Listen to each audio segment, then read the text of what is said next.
ಇದೇ ಮೊದಲ ಬಾರಿಗೆ ಭಾರತದಲ್ಲಿ 33% ನಾರಿ ಶಕ್ತಿ ವಂದನಾ ನಿಯಮ ಮೀಸಲಾತಿ ತಂದಿರುವ ನರೇಂದ್ರ ಮೋದಿ ಸರ್ಕಾರಕ್ಕೆ ಅಭಿನಂದನೆ.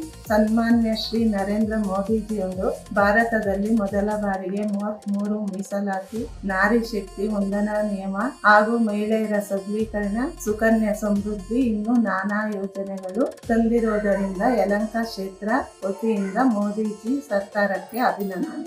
ನರೇಂದ್ರ ಮೋದಿಜಿಯವರು 11 ವರ್ಷದಿಂದ ಮಹಿಳೆಯರಿಗೆ ಮುಖ್ಯ ಪಾತ್ರವನ್ನು ನೀಡಿದ್ದಾರೆ. ಸಾಮಾಜಿಕ ಆರ್ಥಿಕ ಅಡೆತಡೆಗಳನ್ನು ನಿವಾರಿಸಲು ಹಿಂದೆಂದೂ ಕಾಣದಷ್ಟು ಯೋಜನೆಗಳನ್ನು ನೀಡಿದ್ದಾರೆ ಮತ್ತು ಲೋಕಸಭೆ ಹಾಗೂ ರಾಜ್ಯಸಭೆಗಳಲ್ಲಿ ಮಹಿಳೆಯರಿಗೆ 33% ಸ್ಥಾನಗಳೊಂದಿಗೆ ಅವರ ಧ್ವನಿಯನ್ನು ಸಬಲೀಕರಣಗೊಳಿಸಿದ್ದಾರೆ. ಹಾಗಾಗಿ ಎಲ್ಲಾ ಮಹಿಳೆಯರ ಪರವಾಗಿ ನರೇಂದ್ರ ಮೋದಿಜಿಯವರಿಗೆ ಹೃತ್ಪೂರ್ವಕ ಧನ್ಯವಾದಗಳನ್ನು ತಿಳಿಸುತ್ತಿದ್ದೇನೆ. Thank you. ನರೇಂದ್ರ ಮೋದಿಯವರು 11 ವರ್ಷದಿಂದ ಮಹಿಳಾ ಸಬಲೀಕರಣಕ್ಕೆ ಕ್ರಾಂತಿಕಾರಕ ಹೆಜ್ಜೆ ಹಾಕಿದ್ದಾರೆ. ಪುರುಷರಷ್ಟೇ ಮಹಿಳಾ ಅಭಿವೃದ್ಧಿಗೆ ಆದ್ಯತೆ ನೀಡಿದ್ದಾರೆ. ಲೋಕಸಭೆ ಹಾಗೂ ರಾಜ್ಯಸಭೆಗಳಲ್ಲಿ ಮಹಿಳೆಯರಿಗೆ 33% ಸ್ಥಾನಗಳೊಂದಿಗೆ ಅವರ ಧ್ವನಿಯನ್ನು ಸಬಲೀಕರಣಗೊಳಿಸಲಾಗಿದೆ. ಧನ್ಯವಾದಗಳು ಮೋದಿಜಿ.